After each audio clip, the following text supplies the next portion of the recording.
ইডির জালে জীবন কৃষ্ণ সাহা, জীবনের অ্যাকাউন্টে ৭৫ অযোগ্য টাকা। প্যানেলের মেয়াদ উত্তীর্ণ হওয়ার পরও চাকরি, টাকা ফেরত চেয়ে চাপ আসতেই চাকরির ব্যবস্থা। এসপি সিনহার সাহায্যে কয়েকজনের চাকরি সুনিশ্চিত করতে প্রার্থী পিছু ৫ থেকে ৭ লক্ষ টাকা। মিডলম্যান প্রসন্ন রায়ের মাধ্যমে নগদে টাকা লেনদেন আদালতে দাবি করা হয়েছে ইডির তরফ থেকে।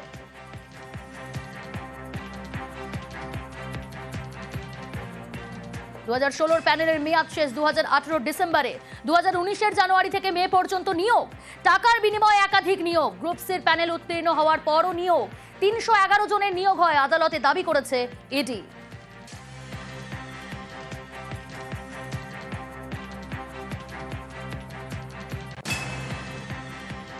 জীবন কৃষ্ণের ব্যাংক অ্যাকাউন্টের ফরেনসিক স্ক্রুটিনি। জীবন কৃষ্ণর আর্থিক লেনদেনে নজর ইডির। নজরে জীবন কৃষ্ণ, তার স্ত্রী, আত্মীয়দের ব্যাংক অ্যাকাউন্ট।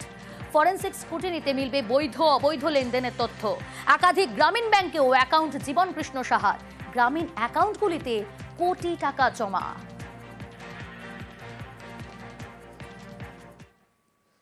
পূর্ব মেদিনীপুরের দিকে নজর রাখি। রামনগরের স্কুলে, সেখানে ভুতুরে শিক্ষক। মন্দারপুর হাই মাদ্রাসায় ৫ ভুতুরে শিক্ষক, শিক্ষাকর্মী। ৫ জনের মধ্যে ৩ জন একই পরিবারের। ৩ জন পরিচালন কমিটির সম্পাদকের আত্মীয় বলে অভিযোগ। স্বজন পোষণের অভিযোগে সরব স্থানীয় বাসিন্দারা। মান্দারপুর গ্রামে একটা মাদ্রাসা আছে, ওখানে আমরা বিগত দিনে দেখছি কিছু অশিক্ষক কর্মচারী, ভুয়ো শিক্ষক ওখানে এসে হাজির হয়েছেন। আমরা এটাকে নিয়ে দপ্তরে ২বার চিঠি করেছিলাম, আমরা সেরকম সুরাহা কিছু পাইনি। যদি ওনারা যোগ্য হন তাহলে দপ্তর ওনাদের জানিয়ে দিক, আর যদি না হন তাহলে দপ্তর ওনাদের তাড়িয়ে দিক। দপ্তর থেকে যে কোনো একটা সুরাহা করুন, তাতে শিক্ষা প্রতিষ্ঠানটা যাতে বেঁচে যাক। আমরা চাইছি এই অশিক্ষক কর্মচারী, ভুয়ো শিক্ষক যাতে উড়ে এসে জুড়ে না বসে। কতজন ভুয়ো শিক্ষক আছে? কমসে কম ৫ জন। এভাবে করলে তো স্কুলটা তো তলানিতে চলে যাবে। আমরা চাইছি এর সুরাহা হোক। কিভাবে ৫ শিক্ষক শিক্ষাকর্মী নিয়োগ, তাই নিয়ে উঠছে প্রশ্ন। নিয়োগের পর থেকে কখনো স্কুলেই আসেননি ৫ জন। নিয়োগে বেনিয়ম বলছেন প্রাক্তন প্রধান শিক্ষকও। অবসরের আগে বিষয়টি নিয়ে সরব হন বলেও দাবি। আমার রিটায়ারমেন্টের আগে আমি ৬ মাস ওখান থেকে ছুটি নিয়ে নিই। মানে আমার রিটায়ারমেন্টের ৬ মাস আগে থেকে কি হয়েছে না হয়েছে আমি আর জানি না। কে আসেন, কে যান, কে স্কুল করেন, তাও আমি জানি না।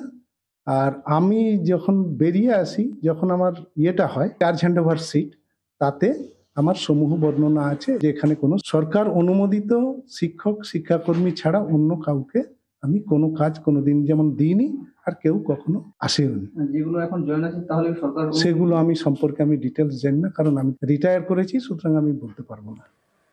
স্কুল পরিচালন কমিটির সম্পাদকের বিরুদ্ধে বেনিয়মের অভিযোগ খারিজ স্কুল পরিচালন কমিটির সম্পাদকের। নিয়ম মেনে নিয়োগ বলে পাল্টা দাবি তার। আমাদের হচ্ছে টোটালটা সুপ্রিম কোর্টের ম্যাটার। সুপ্রিম কোর্টের সমস্ত কিছু আইন কানুন মেনে সমস্ত কিছু করা হয়েছে। যা কিছু করার কোর্ট তার করবে, কোর্টের উপরে আমরা নির্ভর করে আছি। অনেকেই যেটা অভিযোগ করছে আপনার নাকি কোনো পরিচিত না, এরকম কোনো কথা না। যা কিছু হয়েছে সিস্টেম মাফিক, কোর্টের আইন মেনে, কোর্টের সিস্টেম মেনে। স্কুলের হাজিরা খাতা, সেই হাজিরা খাতায় ৫ জনের সইও নেই। মানছেন মাদ্রাসা শিক্ষা পর্ষদের সচিব। স্কুলে হাজিরাই না দিয়ে কিভাবে ২০১৫ থেকে বেতন? অভিযোগ তুলে আগেই আদালতে মাদ্রাসা শিক্ষা পর্ষদ। ভুতুড়ে নাকি জানি না, আমি দায়িত্ব নেওয়ার পর দেখলাম ৪ জন না ৫ জন এক্স্যাক্টলি মনে নেই। ওনারা সুপ্রিম কোর্টে ক্লেম করেছেন যে ওনারা ওখানটায় টিচার অনেকদিন ধরে পড়াচ্ছেন, স্যালারি পাচ্ছেন না, স্যালারি দেওয়া হোক। গত ১৫ই জুলাই সুপ্রিম কোর্টের মহামান্য বিচারপতি ২ জন নোডাল অফিসার ঠিক করে দিয়েছেন অ্যাপয়েন্টমেন্টটা প্রসেস মেনে হয়েছে কিনা দেখতে। তো সরকারের যে ডকুমেন্ট, সরকারের যে জমা দিয়েছে সেই অ্যাফিডেভিট অনুযায়ী ইনাদের কারোরই নিয়োগ আইনিভাবে হয়নি।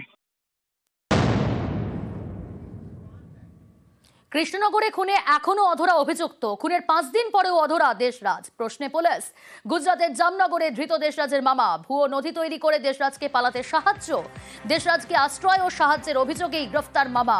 ধৃত কুলদীপ সিং উত্তরপ্রদেশের দেউরিয়ার বাসিন্দা।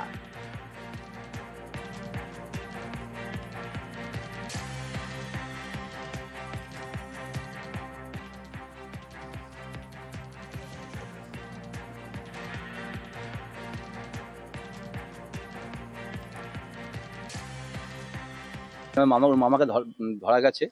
আমি চাই আরো পুরো যারা এর সঙ্গে জড়িত তাদের ধরা হোক। আর এটা আমার কাছে খুব ভালো খবর আমি পেয়েছি একটা। আরও হচ্ছে ওরা আরও সবাইকে ধরা পড়ুক, সেটা আমি চাই। উপযুক্ত শাস্তি হোক, এটাই আমি চাই। পুলিশ বলছে আমরা একটুখানি ওয়েট করুন, আমরা ব্যবস্থা করছি। আসি পরের খবরে। দক্ষিণ দিনাজপুরের বংশিয়ারিতে তুলকালাম পরিস্থিতি। সমবায় ভোটকে কেন্দ্র করে একেবারে ধুন্ধুমার দক্ষিণ দিনাজপুরের বংশিয়ারিতে তৃণমূল বিজেপির সংঘর্ষে উত্তপ্ত। সমবায় ভোটে বাধার অভিযোগ বিজেপির, সংঘর্ষে আহত 10 বিজেপি কর্মী। বাধা দেওয়ার অভিযোগ অস্বীকার তৃণমূলের। পরিস্থিতি সামাল দেয় পুলিশ।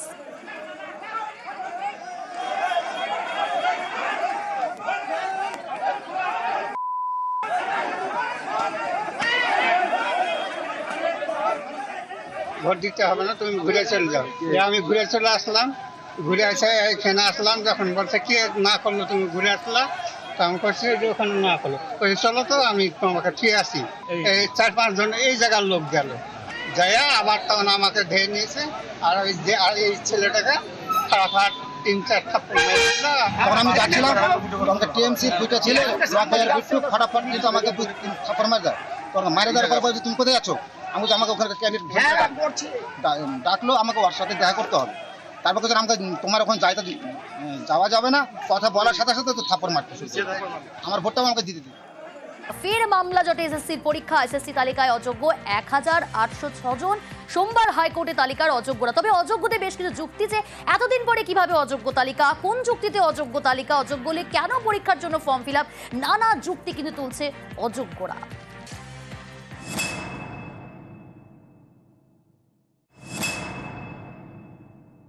আমাদের অ্যাপ্লিকেশন গ্রহণ করেছিল কোর্টের অর্ডারেই, এবং আমাদের অ্যাডমিটও ইস্যু হয়েছিল।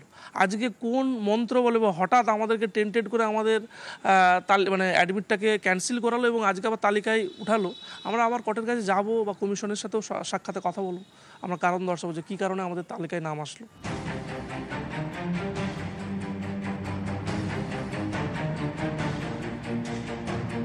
সুপ্রিম কোর্টের নির্দেশে চাকরিহারাদের মধ্যে কারা অযোগ্য সেই তালিকা শনিবার প্রকাশ করে স্কুল সার্ভিস কমিশন।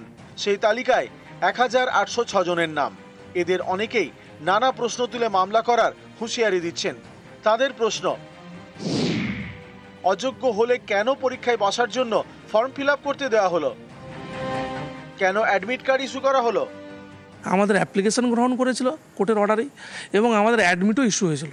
আজকে কোন মন্ত্র বলে বা হঠাৎ আমাদেরকে টেন্টেড করে আমাদের অ্যাডমিটটাকে ক্যান্সেল করালো এবং আজকে আবার তালিকায় উঠালো।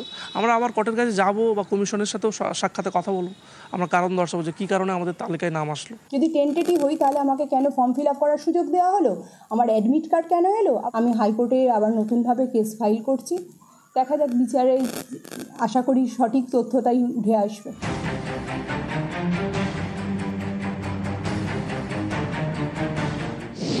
শিক্ষক নিয়োগের জন্য নতুন করে পরীক্ষা নিচ্ছে এসএসসি।